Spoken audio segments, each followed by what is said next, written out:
सुगैर मैं 2 दिन पहले एक वीडियो को अपलोड करता हूं जिसमें मैं आपको एपीएस सर्विस के बारे में बताता हूं कि सेंट्रल बैंक की जो एपीएस सर्विस है, जो आधार विड्रॉ का प्रोसेस है, हम कहीं और से जाके आधार विड्रॉ आप कर पाते थे तो इजी तरीके से उसका जो नोटिस है वो आ चुका है। मैंने उस वीडियो में ये भी बताया था कि आधार विड्रॉ का एपीएस सर्विस जो है सेंट्रल बैंक की ओर से वो हमेशा के लिए बंद कर दिया जाएगा। तो यही नोटिस अब आ चुका है। बहुत सारे लोगों ने ये भी कहा कि आप बहुत गलत बताते हो, ये जो है एपीएस सर्विस जो है यूज होता ही रहेगा और ये बंद कभी नहीं होगा।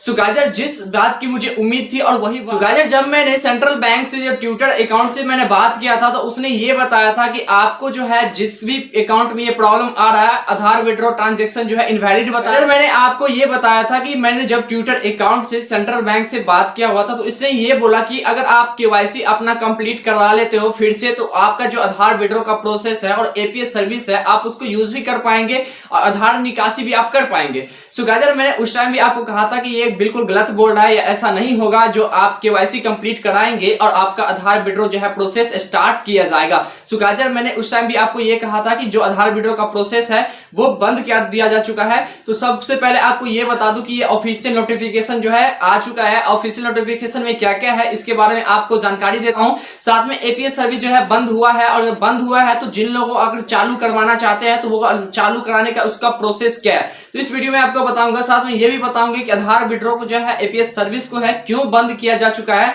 तो चलिए इस वीडियो को देखते हैं। सबसे पहले आप इसको नोटिस को पढ़ते हैं।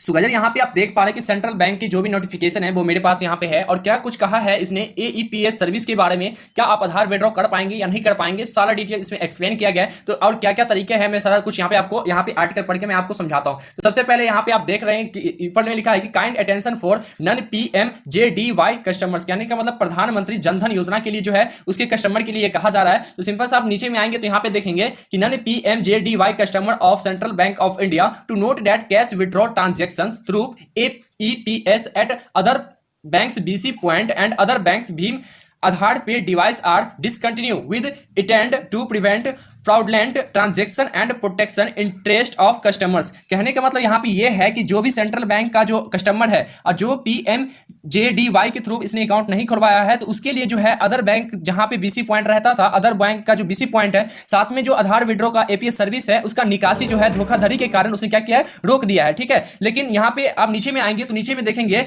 If any customer will willing to do AEPS cash withdraw from other bank Aadhaar pay devices और other bank BC point he she can submit request to home branch to active the facility. कहने का मतलब ये कह रहा है कि जो भी कस्टमर है अगर वो चाहते हैं कि एपीएस के थ्रू मेरा पैसा विड्रॉ हो या तो अदर बैंक के जो बीसी पॉइंट है उससे मेरा पैसा विड्रॉ हो तो वो रिक्वेस्ट कर सकते हैं अपने होम ब्रांच में, जहां भी आपका ब्रांच है उसमें जाके आप वहां पे प्रस्तुत कीजिए अपनी बातों को और वहां से आप जो है इसका फायदा उठा सकते हैं और इजी तरीके से वहां से स्टार्ट करवा सकते हैं। और नीचे में आएंगे तो यहाँ पे देख रहे हैं कि यहाँ पे there is no such restriction for PMJDY account holders. जो भी यहाँ पे प्रधानमंत्री जनधन योजना के अंतर्गत यहाँ पे अकाउंट खुला हुआ है इसके लिए ये सर्विस जो है चालू रहेगा, इसके लिए कोई भी यहाँ पे जो है यहाँ पे रिस्ट्रिक्शन नहीं लगा है। तो चलिए अब आगे समझते हैं कि ये आखिर बंद क्यों हुआ। मैं आपको ये बता दूं कि सेंट्रल बैंक की ओर से ऐसा कदम क्यों उठाया गया। तो सेंट्रल बैंक की ओर से ऐसा कदम इसलिए उठाया गया क्योंकि एपीएस जो सर्विस था उसमें आधार विड्रॉ का जो प्रोसेस था तो बहुत सारी कंपनी जो प्रोवाइड करती थी। तो इसके अलावे